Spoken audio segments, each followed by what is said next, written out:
So my name is Laurent Lévy. I work for Contra Security. I've been working in application security for a long time already. And I want to show maybe how instrumentation can be a good solution to secure your software development lifecycle. So let's start with seeing what is an average application. Usually an average application will contain more or less 30 vulnerabilities. And among these vulnerabilities, you will find most of the vulnerability in the custom source code that is being written by the developers. And you will also find vulnerabilities in the libraries. However, the mass of the library, the big part of the library is not used. It's just there to build or to compile or just to be there, but it's not really used by the application. So indeed, most of the vulnerability will be in the custom code, and few vulnerabilities will be in the libraries, but sometimes it's the worst one because you cannot really fix it. You cannot really do, you can replace the library, but you cannot really fix it correctly.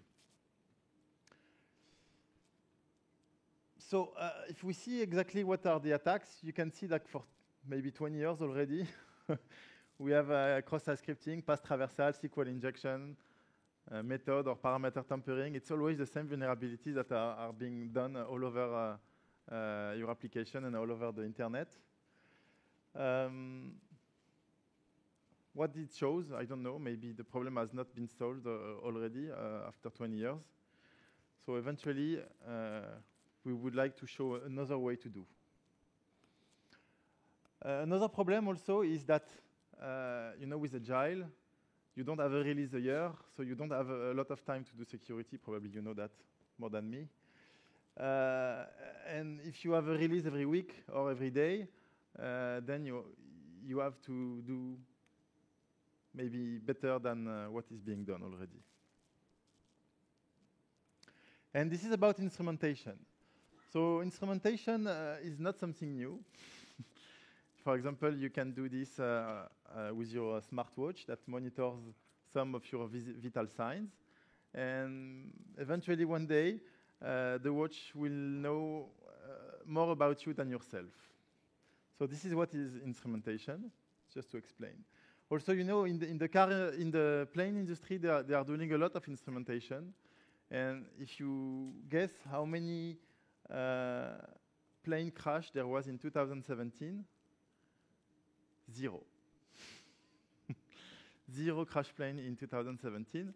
It's not only because instrumentation, it's a lot of things, but we can see that they have done a lot of effort. Okay, so in application, how does work instrumentation? Basically, it will run within your application and will put sensors in your applications. Maybe you know those application performance monitoring tools like New Relic or things like that allows you to do instrumentation, but it is done for performance. We can use also instrumentation to do security. How? This IaaS technology, how does it work? When a user or when the application is being used, when the application runs, with the sensors the instrumentation puts in the application, you are able to see the flows of the application. So you can see, for example, what is a vulnerability usually in an application. It's a flow from, I would say, a source to a sink. It's not a single point of line of code. It's really a succession of events in the application that create the vulnerability. And with the IaaS technology, you are able to follow these flows. So you don't compute the flow. You don't really emulate the flow. You really see the flow that's happening inside the application. Therefore, usually the fact that it's a real flow, we have seen it. The instrumentation have seen it. Therefore, it should be a real flow. This is something important. And just by using your application, instrumentation will be able to find flows from source to sink that are vulnerable. The source could be, for example, a user input, and this user input will flow to a function that is vulnerable, that would harm your application. very basic example, like SQL injection or cross-site scripting, it's that. It's usually a user input or something else, but a data that is not validated or sanitized, that goes to a function that connects to the database, for example. So like that, we are able to find the vulnerabilities in the applications. Another possibility is to protect the application, to make the application self-protect against attack.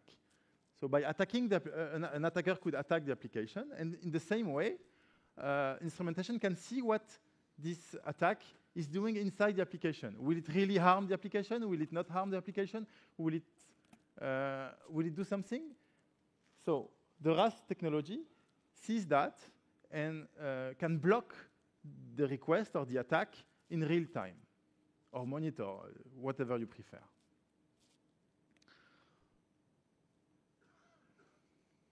Okay, I will try to show you how with instrumentation we can cover a full pipeline. So I selected a very simple application, this Spring Pet Clinic application. And we'd like to show like how in the development world, for the developer on the developer workstation, instrumentation can help the developer.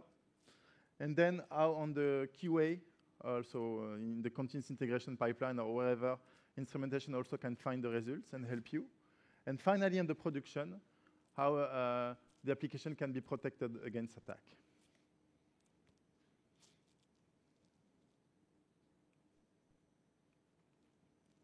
Okay. So Contrast has launched a community edition, and therefore, by connecting on this URL, you will be able to test and to do exactly what I will show you now. You can create your account and access the interface exactly like I will do. Okay, so I will start now.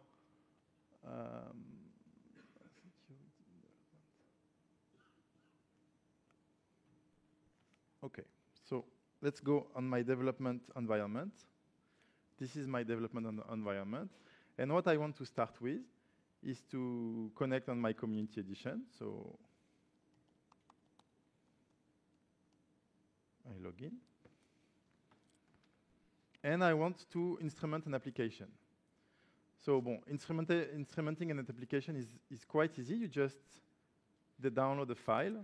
And you don't have, sometimes you don't even have to download the file. If you are using Docker, Pivotal, Cloud Foundry, OpenShift, you don't even have to do that. It's already inside those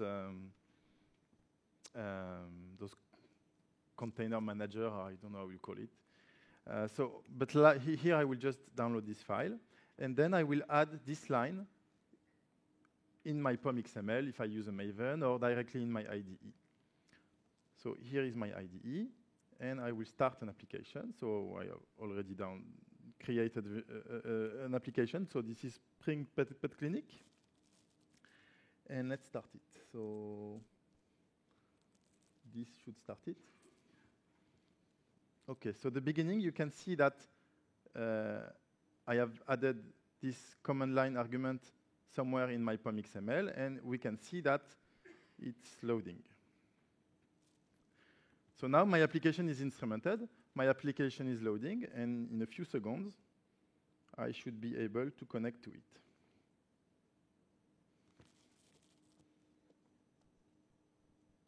Okay, my application is started, you can see it here. And therefore, I believe it's with Firefox. I will connect to it. And I will just use it. I will just check that what I have written is working. So I put here, for example, Lewis, find, no result. Cool.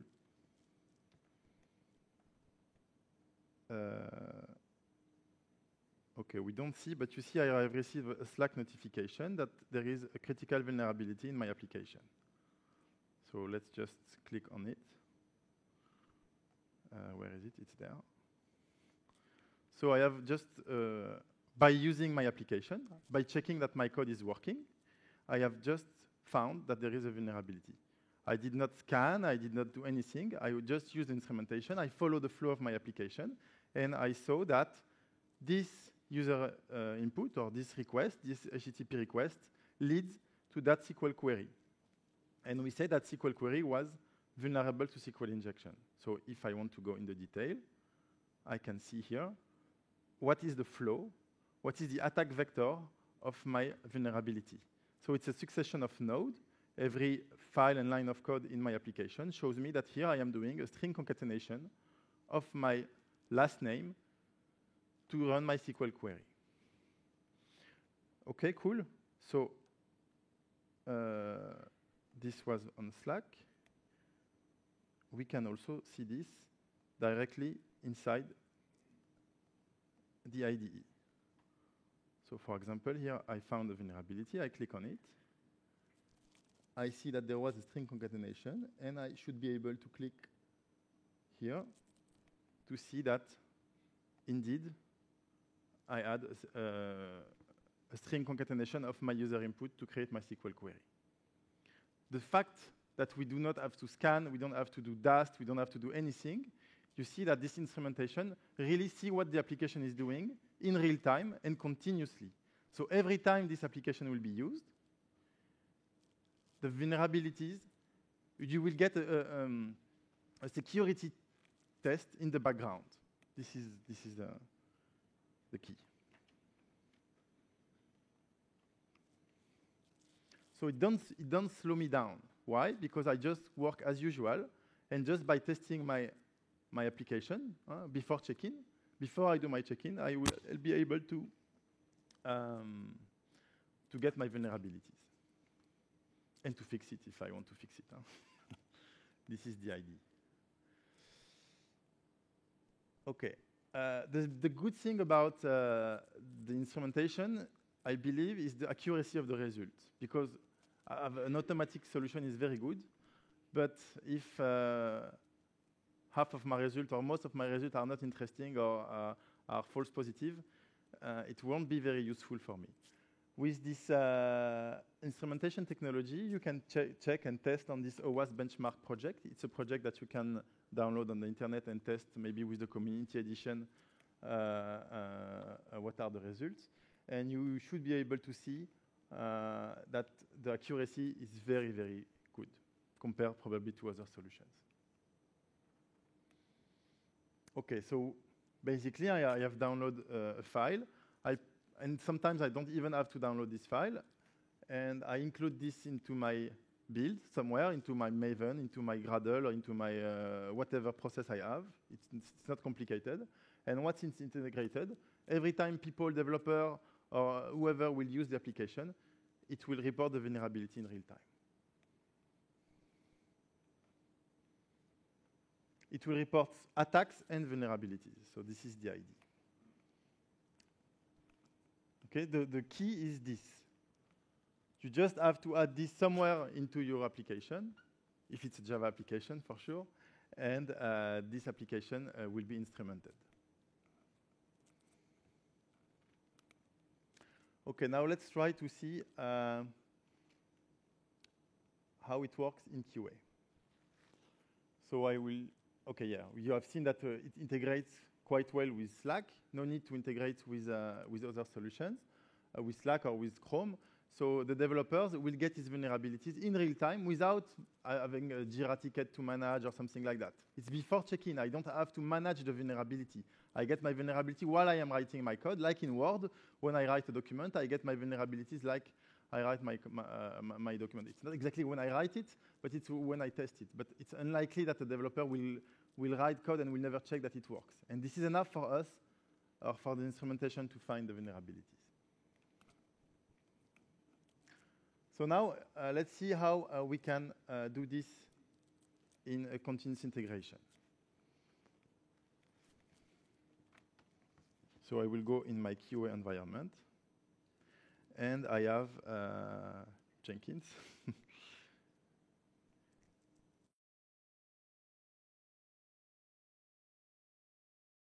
is another thing.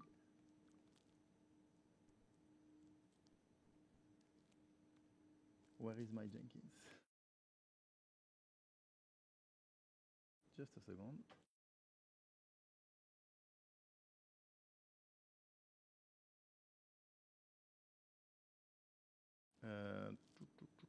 Yes, this is my Jenkins. So here I have my Jenkins. And I have a job pet clinic. So it's the same job. And what I did to instrument my job, so if I do it in Maven, I have nothing to do, or almost nothing to do. Yeah, so in this plugin, what I can say, I want to make my job unstable or to fail my build if I have any vulnerabilities. For example, I can add as much condition as I want. For example, here, I want to fail my build or to make my build unstable if I have only one critical vulnerability. Cool. Let's see how it works in reality. I just build my application. So I have clicked on build. It's downloading the pet clinic from the GitHub, and then it runs the Maven test. And by running the Maven test, I have instrumented those Maven tests. Those Maven tests are running REST or GET or POST to check that the application is working as usual.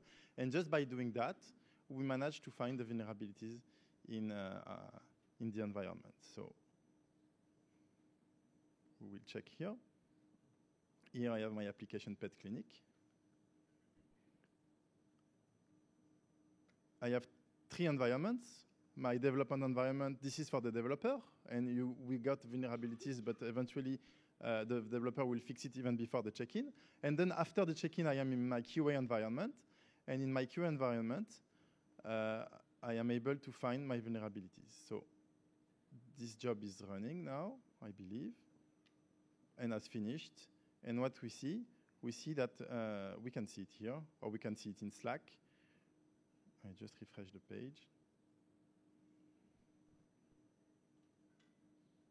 OK, we can see that we have found vulnerability in our QA. So I click on this and view vulnerabilities. And then I have the list. How do I do to do that? Sorry.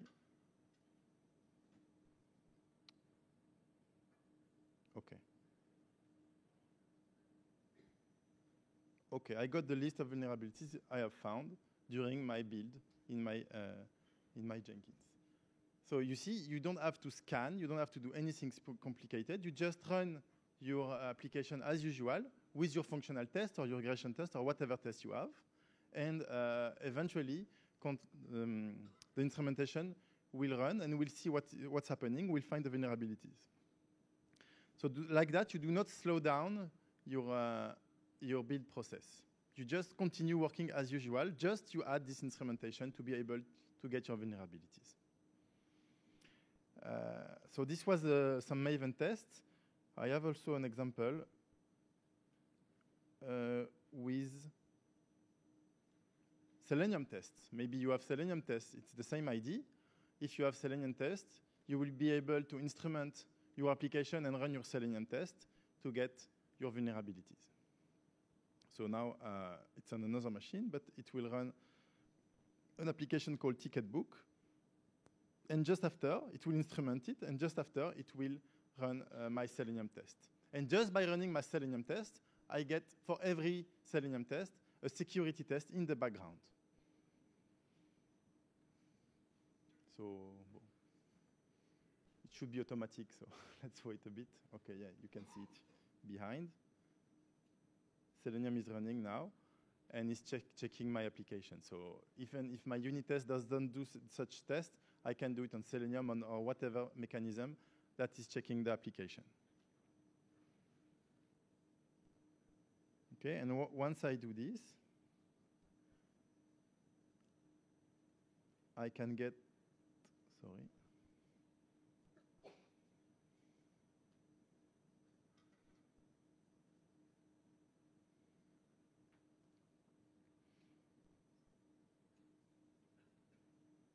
And I can see my vulnerabilities in my applications. So where is Ticketbook? It's there. And I see here the vulnerabilities in my after my Selenium test. Cool.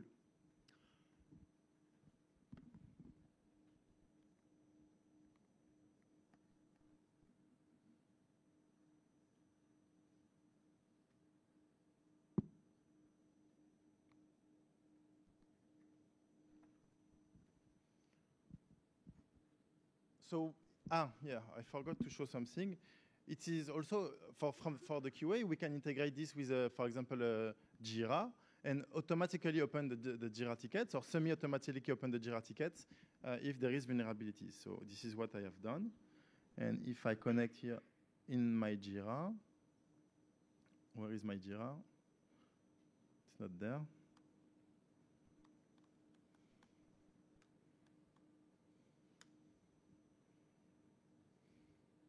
And I can see here that I just found a new ticket. I don't know if it's this one, forgive me. But I automatically opened a new ticket in my Jira after I found my vulnerabilities in my Jenkins or wherever.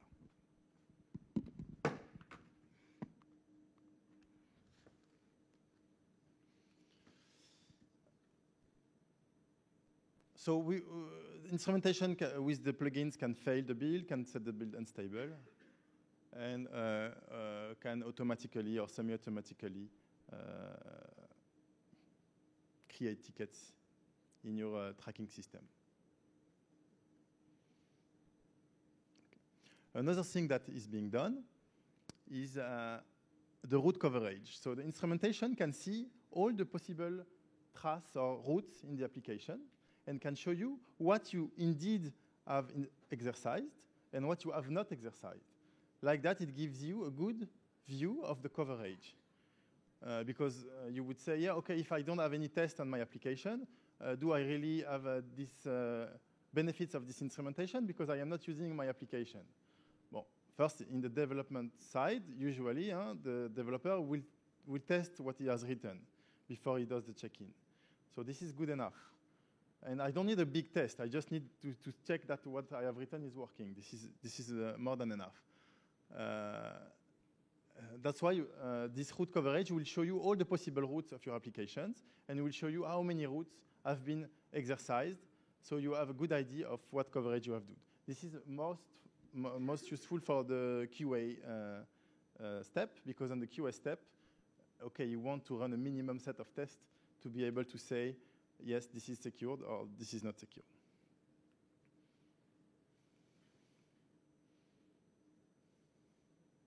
Okay. Now, I switch to the production server, and with the same instrumentation, I am able to see and to monitor attacks on my application. So I am in prod. I will run my production application.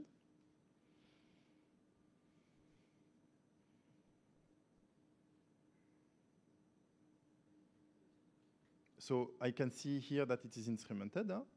The instrumentation took like, I don't know, 1 second to set up, and will slow down my starting time for, you will not even notice that it will slow it down. Okay, my application is up now. I connect to it.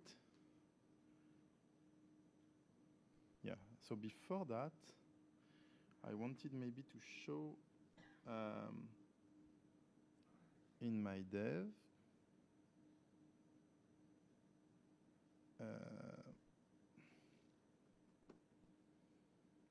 just a second, because I have the payload, but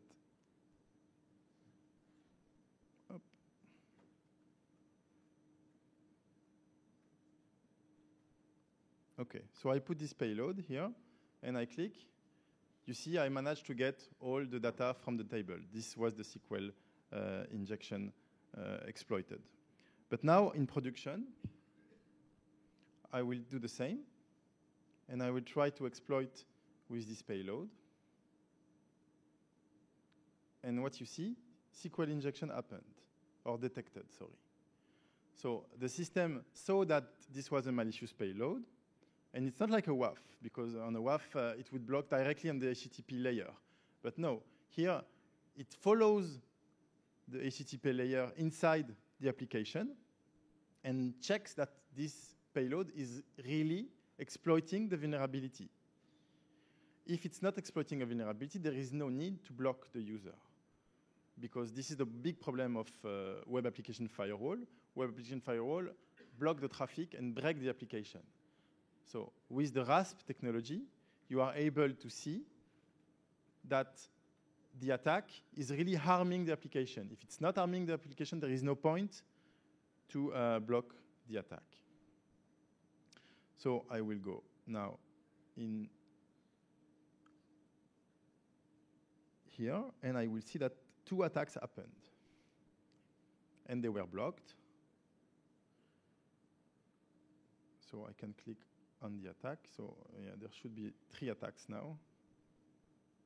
Okay. And what we can see here, we can see that the payload has been sent to the application and was leading to that SQL query, was changing the meaning of my SQL query. Since it was changing the meaning of my SQL query, we can block because we are sure that this is a SQL injection. So here we can block like that the attacks on your application.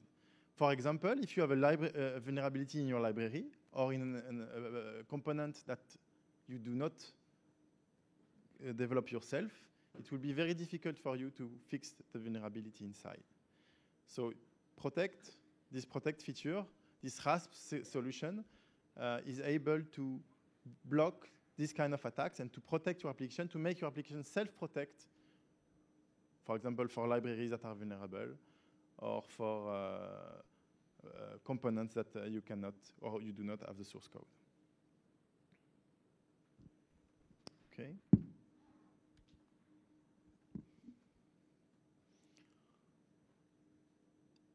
So it works in the custom code, in the libraries, and in the framework. All the layer of the application is protected and is instrumented. Therefore, a vulnerability can start in your custom code and finish in the application server. It will be detected, and it will be blocked.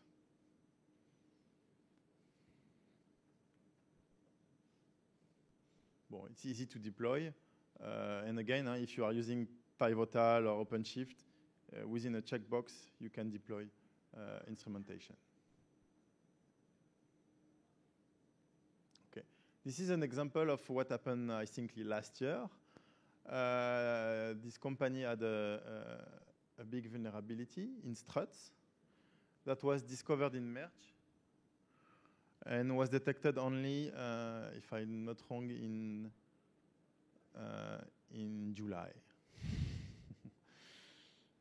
So with instrumentation, this kind of vulnerabilities should be detected even if nobody knows it. If it's a zero-day attack, because it's a flow from user input to an execution of command, it's basic that an instrumentation will find this flow because it sees exactly what's happening in the application and it finds the flow from a user input to a command that is being executed, that contains a part of the user input. Therefore, this kind of events could still happen, but it's unlikely that it will happen if I instrument my application correctly. At least I will be able to see that someone is trying to attack me.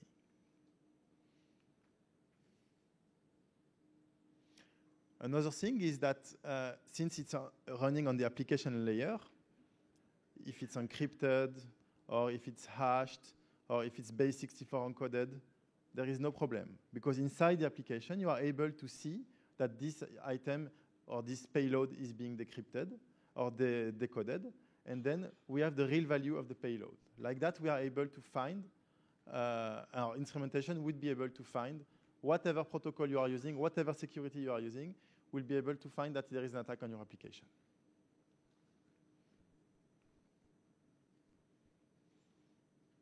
Okay, instrumentation is fast. So you can see here that, for example, if you set up a web application firewall in your production, your request will be slowed down by 5 milliseconds. If you use instrumentation, it's around 50 milliseconds. Therefore, it's 100 times faster than a WAF.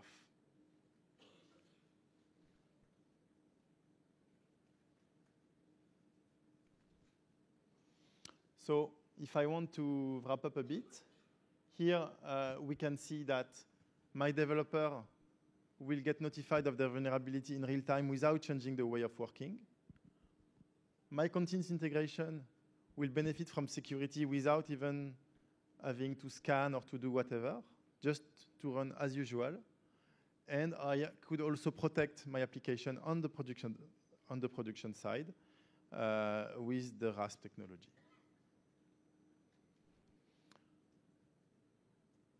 So this would be a legacy flow when I want to include my security inside my SDLC, where I have to run security tests after my functional tests. And eventually, if I deploy in production and I have a WAF, I have also to configure my WAF before I put this in production. With instrumentation, usually, you don't really have to do that because when you run your application, it is instrumented. So in the background, the security happens. So there is some free solutions that can be used. And the community edition of Contrast should be, I believe, you can try it, and you can see that it finds the vulnerabilities. It does not find a lot of false positive. It works in real time and continuously. Any questions? Yes? Just coming.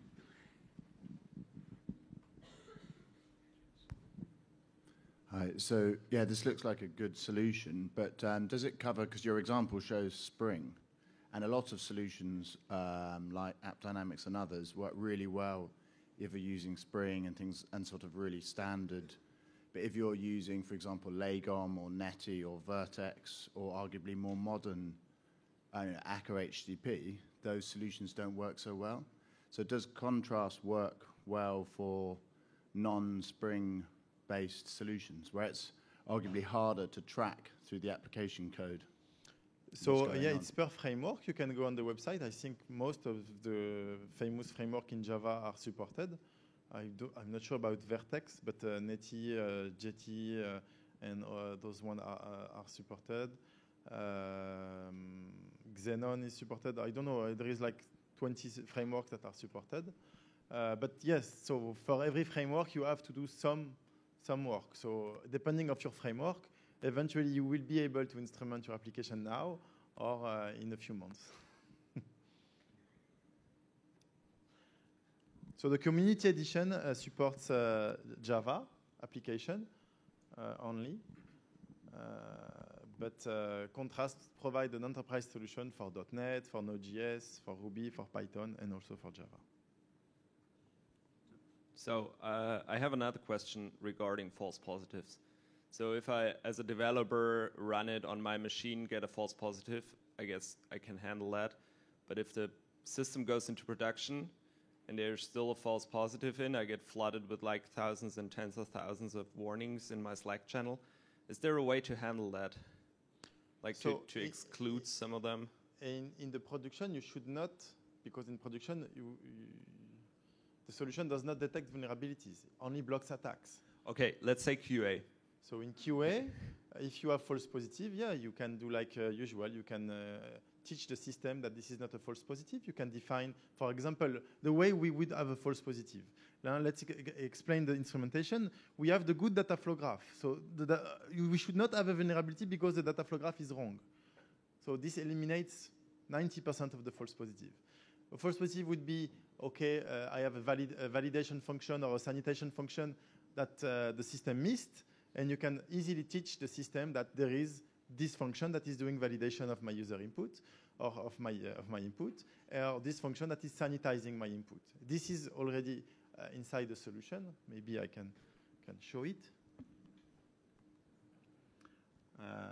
So when I go here,